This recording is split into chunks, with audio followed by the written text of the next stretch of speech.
সরকার মিডিয়াকে ভয় পায়, এটা কিন্তু খারাপ কথা না। গণতান্ত্রিক সরকার জনগণ এবং মিডিয়াকে ভয় পায়, স্বৈরাচারী সরকারকে বরং মিডিয়া ভয় পায়।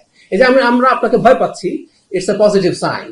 30 এপ্রিলের মধ্যে আরো ডিজেল আসবে 1,80,000 metric ton, octane 16,000 metric ton, petrol 2,000 metric ton.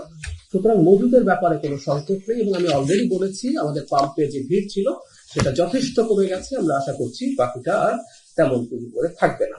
BJP সীমান্তে সন্ত্রাসী কার্যক্রম নিয়ন্ত্রণ করতে পেরেছে। গ্রেফতারের পরিমাণ 700% বৃদ্ধি হয়েছে, মানে 7 গুণ হয়েছে। আসামি বাজারা এসব ক্ষেত্রে সংকট তৈরি করছে, তাদের সীমান্ত হত্যা 75% হ্রাস পেয়েছে। আমরা চাই এটা পুরোপুরি জিরোতে আসবে।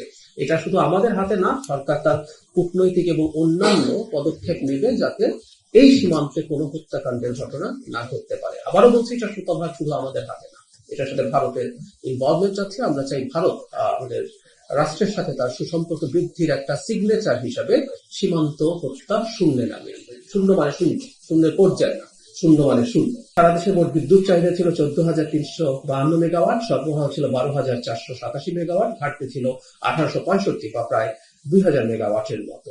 সো কিছু লোডশেডিং হচ্ছে। ঢাকা ও চট্টগ্রাম মহানগরীতে চলাচলকারী বাস ও মিনি বাসের সর্বনিম্ন ভাড়া যথাক্রমে 8 টাকা, 10 টাকা ও 8 টাকা থাকবে।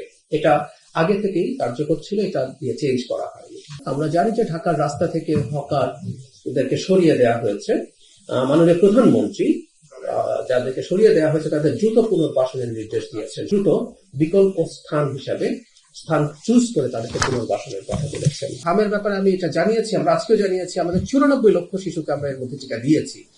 এবং আগেও একদিন ডাক্তার হওয়ার কারণে এটা বলতে পেরেছি, যেগুলো ইমিউনিটি তৈরি করে এগুলো সবার মধ্যে স্প্রেড করতে সময় নেয়।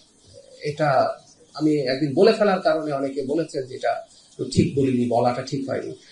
যে মৃত্যুগুলো দেখছিল সব আসলে আগের প্রবলেম। আমি শুরুতেই বলেছি যে এটা এত মর্মান্তিক কোনো ঘটনা হতে পারে না, শিশুরা মারা যাচ্ছে, যেটা প্রিভেন্টেবল ডিজিজ। সবচেয়ে জরুরি কথা, এই ডিজিজটা আমরা প্রিভেন্ট করতে পারতাম, এই মৃত্যুগুলো আমরা প্রিভেন্ট করতে পারতাম। সো খুব ফাস্ট টিকা দিচ্ছি, যেটা আমাদের করার আছে, এবং এটার জন্য কিছু সময় লাগবে।